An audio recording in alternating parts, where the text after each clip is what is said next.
जय हिंद, जय भारत, जय जम्मू कश्मीर। आपको पता होगा, आप कैप्शन भी पढ़ सकते हैं, जो कि मैं आप सबके साथ लाइव आने की जो है आपके समक्ष जो बात रखने के लिए मैं आया हूं। क्या बताऊं कि किस तरीके से जम्मू कश्मीर के अंदर क्या मंजर बना चुके हैं। क्या इंसान को इंसान नहीं समझा जा रहा? क्या हमारे वो तमाम लोग जो काफी लंबे समय से, कई सालों से डिपार्टमेंटों के अंदर या किसी दफ्तरों के अंदर या फील्ड में कहीं काम करते हैं और अपनी जान जोखिम में डाल के लोगों की सेवा करते हैं और दफ्तरों का और डिपार्टमेंटों के आला अधिकारियों का हुक्म मान के अपनी जान की ना परवाह करते हुए लोगों की खिदमत करते हैं और उनकी खिदमत करते हैं कि जो बड़े बड़े बंगलों में बैठे हैं। लेकिन बड़ा अफसोस के साथ कहना पड़ रहा कि क्यों, कब तक ऐसा होता रहेगा? कब तक हमारे उन गरीब लोगों की जो तमाम डेली वेजर्स, तमाम हमारे वो लोग जो डिपार्टमेंट के अंदर लोगों की सेवा देने के लिए, लोगों की खिदमत करने के लिए दफ्तरों के आर्डर या उन अधिकारियों की जो हुक्मनामे जारी करते हैं उनके तले काम करके अपनी जान भी गंवाते हैं। आज एक बहुत दुखद वाकया फिर से सामने आया है कि निहालपुर सिंबल जो आरसपुरा के अंदर है, उसके अंदर पावर डेवलपमेंट डिपार्टमेंट का एक डेली वेजर उसने अपनी जान गंवा दी ड्यूटी करते हुए। मुझे बताइए, अब कौन जिम्मेवार है उसका? अब क्या होगा? अब कैसे उसके बच्चे, उसके परिवार उसका पलेगा? क्या डिपार्टमेंट जो उसको हुक्म करते हैं, क्या उनको जो दाड़े धमकियां मारते कि काम करो नहीं तो बाहर निकाल देंगे, कहां है वो आज? वो क्यों नहीं आएंगे उनके पास? वो आप देखेंगे आगे। यही सुनने को मिलता है, ये देखने को मिलता है। और जब कोई बेचारा गरीब अपना हक मांगने की बात करता है तो उसको दबाया जाता है, उसकी आवाज को दबाया जाता है और उसके हक को दबाया जाता है। और यहां पे लीडरानों की कोई कमी नहीं है कि जम्मू कश्मीर के अंदर ये जो लीडर है ना, ये सिर्फ अपनी रोटियां, अपनी कुर्सियां, अपनी गाड़ियां, अपना प्रोटोकॉल अपने आप को बनाने के लिए, अपना सब कुछ बनाने के लिए उनके सौदे करते हैं और अपना जो है दिखाते हैं कि हम बड़े वो हैं। अरे तुम लोग जम्मू कश्मीर के लोगों की बात नहीं कर सकते, तुम उन गरीबों की बात नहीं कर सकते, तुम उन मजलूमों की बात नहीं कर सकते, तुम उन हमारे जम्मू कश्मीर के लोगों की बात नहीं कर सकते जो आज भी जाने गंवा रहे हैं हमारे दफ्तरों के आगे जाके काम के लिए जाने गंवा रहे हैं। मुझे बताइए, उनकी बात क्यों नहीं कर सकते?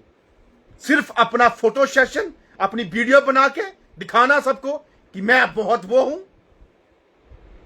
दुख होता है बड़ा कि आखिर कब तक हमारे ऐसे लोग जाने गंवाएंगे?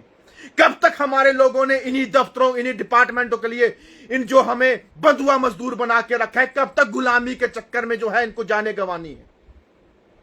हम जब आवाज उठाते हैं तो बहुतों को तकलीफ होती है, लेकिन तुम्हें हाय लगेगी उन गरीबों की जिनके लोग आज बेचारे दरबदर हैं, जो परेशान हैं।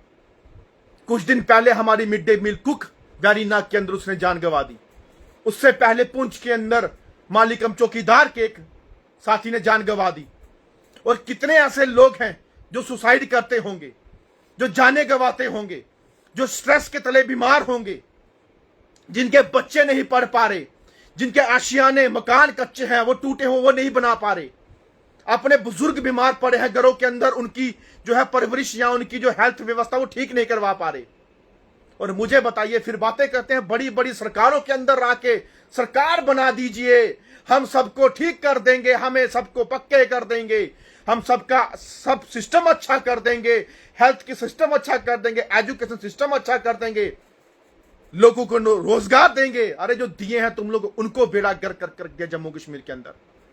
अगर सरकार बनती है तो किस लिए? लोगों के फायदे के लिए, लोगों की बेनिफिट्स के लिए, लोगों की डेवलपमेंट के लिए, एरिया डेवलपमेंट के लिए, लोगों का मुस्तकबिल सीधा हो, लोगों के साथ नौकरियां मिले उनको, वो सीधा हो। आपको पता होना चाहिए कि लोग वोट बड़े शिद्दत से डालते हैं कि हमारी चुनी हुई सरकार आएगी, हमारे लिए काम करेगी, हमारे लोगों के हर एक जो प्रॉब्लम है, मुश्किलात हैं, उनको हल करेगी। लेकिन सरकार बनती है अपने फायदे के लिए, सरकार के अंदर जो चुने जाते हैं मंत्री एमएलए अपने फायदे के लिए।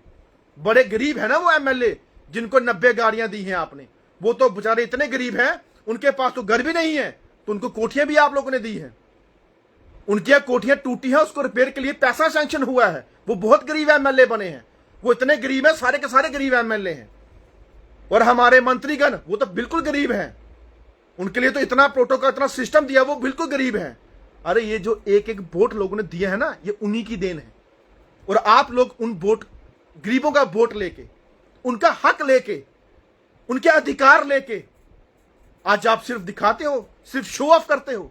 उनके साथ कोई खड़ा नहीं होता, कोई काम नहीं करता, सिर्फ फाइलें चलती चलती चलती फाइलें चलती है। वो कहां तक चलेंगी? 30 साल से फाइलें चल रही हैं, वो कहीं फाइलें रुकेगी भी हैं? कहीं रुकेंगी? किसी के गरीबों के इंसाफ के लिए रुकेंगी फाइलें? वो काश, मैं कहता हूं रुकेंगी। और ऊपर वाले, मैं उनसे यही फरियाद करता हूं और माता रानी से कि कभी जिस दिन मौका मिला सत्ता में बैठने का, उस दिन दिखाऊंगा कि काम क्या होता है और किस तरीके से किया जाता है। खासकर मैं जनता को बोलना चाहता हूं कि आप भी उन गरीबों का देखिए कि किस तरीके से। और मैं चीज बोलना चाहता हूं, फोन कॉल आने की वजह से जो है थोड़ा सा डिस्कनेक्ट हो जाता है, क्योंकि इन लोगों को भी ये नहीं समझ आती कि कोई इंसान अपना दर्द बयान करना चाहता है तो हमें उनको क्यों ऐसी चीज करनी। और आज बड़ा अफसोस हुआ, वो मासूम बच्चे, छोटे छोटे बच्चे, उनको ये तक नहीं पता कि उनके पिता काम करने के लिए गए तो शाम को वापस आए या ना आए, कैसे आए, किस तरीके से आए और क्या हालात उनके पास। उनके सर से उनके पिता का साया उठ गया। मुझे बताइए कौन बोलेगा? अब बताता हूं कौन से डिपार्टमेंट जो उनका साथ देगा, कितना उनको जो है उसके परिवार को कंपनसेशन देगा या उनको नौकरी देगा। काम आप जबरदस्ती लेते हो उनसे, धमकियां दाड़े मार के लेते हो, लेकिन आज बताइए उनका कौन बनेगा साया? कौन उनके सर पे हाथ रखेगा? आज बताइए। भाई साहब, मैं बोल रहा हूं संघर्ष समिति की तरफ से, मैं जम्मू कश्मीर के अंदर, चाहे वो मिड डे मील कुक हैं, सीपीडब्ल्यू वर्कर हो, लैंड डोनर्स हो, आशा वर्कर्स हो, मालिकम चौकीदार हो, जो हमारे साथ शाना बशाना चल रहे हैं, उनके साथ इंसाफ करवा के रहूंगा। तानाशाही ना करें, डिक्टेटरशिप ना करें, किसी गरीब के लिए इतनी हाय मत ले कि जितनी बड़ी कुर्सी पे बैठे होंगे उनकी हाय से तुम एकदम जमीन पे आओगे। ये बात याद रखना। ऊपर वाले की घर देर है बट अंधेर नहीं। और आप लोगों ने कुर्सी पे बैठ के कितने गरीबों मासूमों का खून पीने का काम शुरू किया है, जहां कितनों को रोजी रोटी दे रहे हो, वो ऊपर वाला जान रहा है। याद रखना, हिसाब देना पड़ेगा आप लोगों को। किसी गरीब के साथ अन्याय मत करो, किसी गरीब के साथ जुल्म मत करो, उनका हक दो। और मैं तमाम जम्मू कश्मीर के लोगों को बोलना चाहता हूं कि आप गरीब के साथ खड़े हो जाओ। हमने कोई किसी के साथ पाप या गुनाह या क्राइम की बात नहीं की, हक दिलाने की बात कर रहे हैं। उस गरीब के आशियाने के बनाने की बात कर रहे हैं। उन गरीब मजलूम बच्चों के आंखों, नम आंखों में खुशी डालने की बात कर रहे हैं। उन बुजुर्ग माओं की आंखों में खुशी लाने की बात कर रहे हैं। लेकिन आप लोग इतनी जाती ना करें कि हमें उस आंदोलन का रुख करना पड़े जो हमारे शहीद भगत सिंह ने अपने देश को आजाद करने के लिए किया था। अंग्रेजों से लड़े थे, वो आंदोलन हमें यहां पे अपने लोगों के लिए खड़ा ना करना पड़े। ये बात याद रखना। और मैं तमाम भाइयों को बोलना चाहता हूं कि जम्मू कश्मीर के लोगों की अगर दर्द है तो साथ आना। जम्मू कश्मीर के लोगों के साथ अगर खड़े हो सकते हो तो साथ रहना।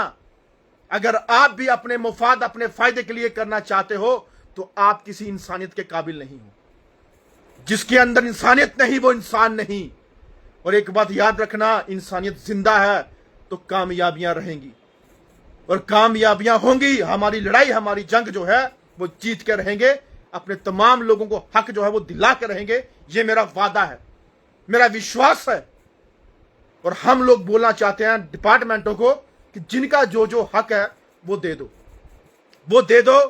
क्योंकि बहुत सफर कर लिया हमारे उन लोगों ने जो अभी तक अपना इंसाफ नहीं ले पा रहे, अपना जो हक है वो नहीं मिल पा रहा। लेकिन अभी हमें छीन के लेने का जो काम शुरू किया, अब छीन के लेंगे, ना कि प्यार से लेंगे। और एक एक बात बोलना चाहता हूं अपने भाइयों से, जहां जहां भी इस जुल्म की आवाज उठे वहां वहां पे सन्नी कांची बाप के साथ खड़ा है। हमारे लोगों के जम्मू कश्मीर के अंदर किसी गरीब के साथ अन्याय होगा, सन्नी कांची वहां पे खड़ा है। चाहे अपना परिवार ना देखते हुए मैं तब भी लोगों के साथ शाना बशाना चलता हूं, चल रहा हूं और चलूंगा आगे भी।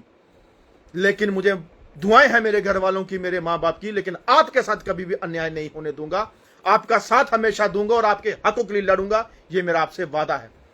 और बड़ा अफसोस है कि आज हमारा डेली वेजर्स शहादत यानी कि शहीद हुआ है अपने जनता के लिए, अपनी पब्लिक के लिए, अपने घर के लिए। उसको मैं शहीद का दर्जा दूंगा।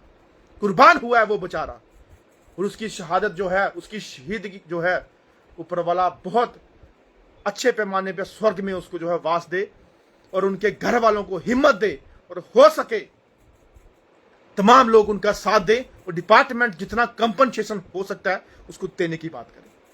और हमारे लीडरान अपनी शक्लें लेके वहां पे सिर्फ अपने आप को चमकाने की बात ना करें, उसके लिए ग्राउंड में लेवल पे काम करें। और हम भी बात करेंगे कि इनको कुछ मिलना चाहिए। अगर नहीं तो ये तानाशाही जो करवाई जा रही है, ये जो आपकी बंधुआ मजदूर वाला काम, गुलामी वाला काम आपसे करवाया जा रहा है, फिर रोडों पे आने के लिए मजबूर होंगे। फिर हमारा हक लेने के लिए जो हमें प्रोटेस्ट करना होता है, धरने लगाने होते हैं, हाईवे पे खड़ा होना होता है, फिर हमें होना पड़ेगा। तो इसलिए मैं कहता हूं कि और ऐसी जाने बार बार ना जाएं। भाई साहब, एक बार सारे इकट्ठे होके, एकजुट होके, यूनाइट होके साथ दीजिए उनके हक के लिए। बस यही कहना चाहता हूं। बाकी भगवान उनकी आत्मा को शांति दे। जय हिंद, जय जम्मू कश्मीर।